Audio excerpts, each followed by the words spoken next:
ଶାରୀରିକ ସମ୍ପର୍କ ବନାଇବା ସମୟରେ ସବୁ ମହିଳାମାନଙ୍କର ଏହି ଗୋଟିଏ ଇଚ୍ଛା ଥାଏ କି ପୁରୁଷ ତାଙ୍କୁ ପୂରାପୂରି ଭାବରେ ସନ୍ତୁଷ୍ଟ କରନ୍ତୁ।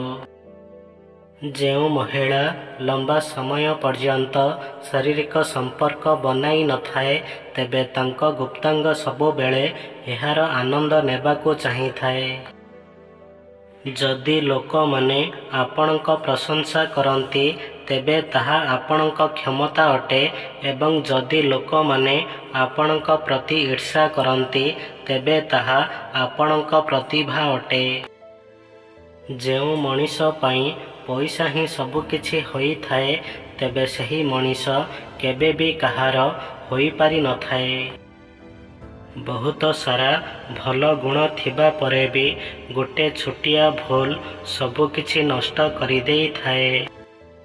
ଶାରୀରିକ ସମ୍ପର୍କ ବନାଇବା ସମୟରେ କୌଣସି ସ୍ତ୍ରୀର ଗୁପ୍ତାଙ୍ଗକୁ ଦାନ୍ତରେ ହାଲକା ହାଲକା କାମୁଡ଼ିବା ଦ୍ୱାରା ସେହି ସ୍ତ୍ରୀକୁ ପରମ ଆନନ୍ଦ ପ୍ରାପ୍ତ ହୋଇଥାଏ। ଜନ୍ମ ନିଶ୍ଚିତ ଅଟେ, ମରଣ ବି ନିଶ୍ଚିତ ଅଟେ, କିନ୍ତୁ ଯଦି କର୍ମ ଭଲ ହୁଏ, ତେବେ ସ୍ମରଣ ବି ନିଶ୍ଚିତ ଅଟେ।